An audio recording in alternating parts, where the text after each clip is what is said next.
Assalamualaikum warahmatullahi wabarakatuh. Perkenalkan, nama saya Dava Muhammad Farid dari kelas 12 MIPA 5. Kenalkan, nama saya Nengkasih Permatasari, kelas 12 MIPA 5. Perkenalkan, nama saya Fajar Ramdhani dari kelas 12 MIPA 5. Perkenalkan, nama saya Muhammad Daniel dari 12 MIPA 5. Perkenalkan, nama saya Nia Ridianti dari kelas 12 MIPA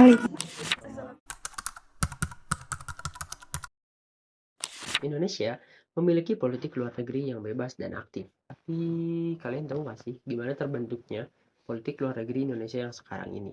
Jadi, pada masa awal kemerdekaan Indonesia, Indonesia sebenarnya belum memiliki bentuk politik luar negeri yang jelas. Tetapi, Indonesia sudah memiliki landasan operasional dalam politik luar negerinya. Yang pertama adalah untuk mendapatkan pengakuan internasional terhadap kemerdekaan negara Indonesia. Yang kedua, untuk mempertahankan negara Republik Indonesia dari segala upaya Belanda untuk kembali berkuasa di Indonesia. Yang ketiga, mengusahakan diplomasi untuk menyelesaikan sengketa Indonesia-Belanda, baik melalui negosiasi, akomodasi kepentingan, ataupun juga dengan bantuan negara ketiga dalam bentuk good offices maupun dalam PBB. Pada saat itu, sedang terjadi perang dingin antara blok timur, yaitu Uni Soviet, dan blok barat, yaitu Amerika Serikat. Tetapi pada saat itu Indonesia tidak memihak pada salah satu blok. Dan pernyataan ini pertama kali dikemukakan oleh Syahrir sebagai Perdana Menteri Indonesia dalam Inter-ASEAN Relation Conference di New Delhi pada tanggal 24 Maret sampai 2 April 1947.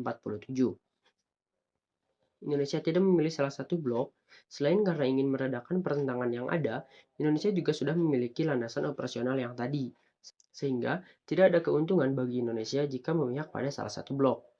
Pada saat itu, Amerika Serikat masih ragu-ragu untuk memberikan kepada Indonesia karena Indonesia sedang terlibat sengketa dengan Belanda yang merupakan bagian dari blok barat. Di sisi lain, blok timur sudah memberikan bantuannya dalam PBB, tetapi Indonesia masih ragu-ragu dalam menerima bantuan tersebut dikarenakan Indonesia belum tahu tujuan sebenarnya dari blok timur. Secara resmi, Indonesia baru mendapatkan bentuk politik luar negerinya saat Muhammad Hatta menyatakan pidatonya di sidang BPKNIP yang berjudul Mendayung di Antara Dua Karang. Dan dalam pelaksanaannya, bebas di sini Indonesia bebas dalam menjalin kerjasama dengan negara manapun. Dan aktif di sini, Indonesia aktif dalam memperjuangkan perdamaian dunia. Sehingga, politik luar negeri yang bebas aktif inilah yang kemudian digunakan dalam pemerintahan-pemerintahan selanjutnya.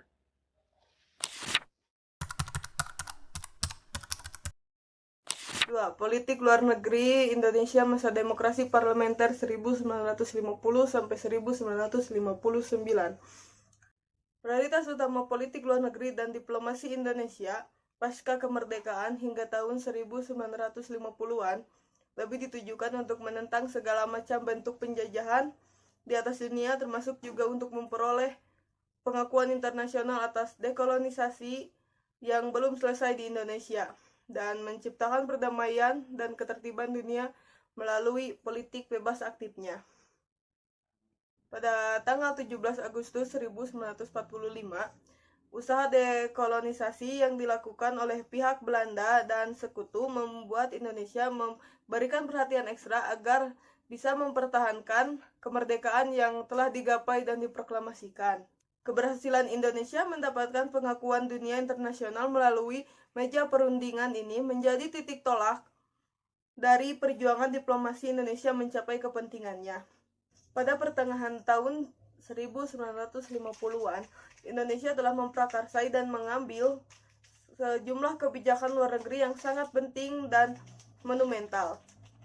Seperti Konferensi Asia Afrika di Bandung tahun 1955. Konsep politik luar negeri Indonesia yang bebas aktif merupakan gambaran dan usaha Indonesia untuk membantu terwujudnya perdamaian dunia. Salah satu implementasinya adalah keikutsertaan Indonesia dalam membentuk solidaritas bangsa-bangsa yang baru merdeka dalam forum gerakan non-blok. Forum ini merupakan refleksi atas terbaginya dunia menjadi dua kekuatan besar, yaitu blok barat Amerika Serikat dan blok timur Uni Soviet.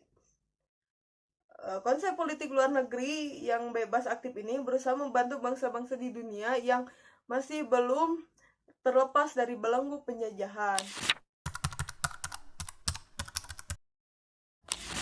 Nah, pada masa ini, politik luar negeri Indonesia bersifat high profile yang mewarnai sikap anti-imperialisme dan kolonialisme yang tegas dan cenderung bersifat konfrontatif. Kepentingan nasional pada era ini adalah pengakuan kedaulatan politik dan pembentukan identitas bangsa atau national character building. Onward no return adalah kata-kata yang sering diucapkan dalam beberapa pidato Presiden Soekarno yang menunjukkan tekad revolusinya dalam membangun kekuatan dunia baru atau New Emerging Forces. Dalam mempromosikan Indonesia ke dunia internasional, Presiden Soekarno juga menunjukkan bahwa dia mendapatkan dukungan dari seluruh lapisan masyarakat yang tercermin dari Naskom atau nasionalis, agama, dan komunis yang menjadi jiwa bangsa Indonesia yang diperhitungkan dapat menjadi satu kekuatan atau Naskom jiwaku. Untuk mengalahkan nekolim atau new kolonialisme dan imperialisme, dari sini dapat dilihat adanya pergeseran antara politik luar negeri Indonesia yang condong ke blok komunis, baik secara domestik maupun internasional. Hal ini dilihat dengan adanya kolaborasi politik antara Indonesia dengan Cina dan bagaimana Presiden Soekarno memberi peluang politik kepada PKI sehingga partai yang pernah menikam perjuangan bangsa Indonesia pada tahun 1948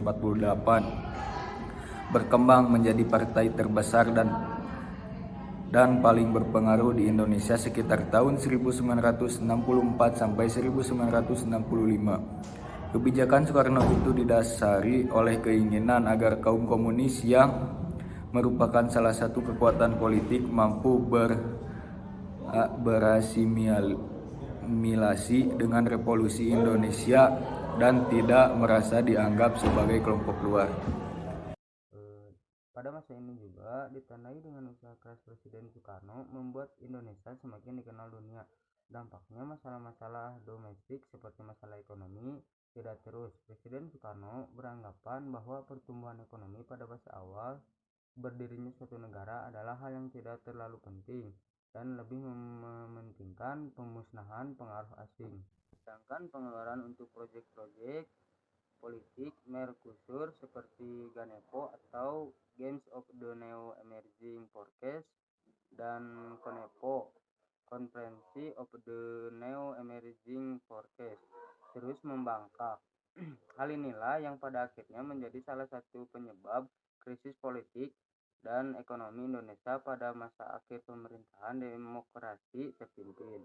Presiden Soekarno memperkenalkan doktrin politik baru berkaitan dengan sikap konfrontasi penuhnya terhadap imperialisme dan kolonialisme. Doktrin itu mengatakan bahwa dunia terbagi dalam dua blok, yaitu Old Post atau All Established Forces dan Nepos atau New Emerging Forces. Soekarno menyatakan bahwa pada dasarnya ketegangan-ketegangan di dunia akibat dari pertentangan antara Old Post dan Nepos. Dalam upaya mengembangkan Nepos, Presiden Soekarno menjalankan politik Mercosur bahwa Indonesia merupakan Mercosur yang mampu menerangi jalan bagi Nepos dan seluruh dunia. Salah satu tindakan usaha penguatan eksistensi Indonesia dan Nepos juga dapat dilihat dari pembentukan proses Jakarta-Peking yang membuat Indonesia semakin dekat dengan negara-negara sosialis dan komunis seperti Cina.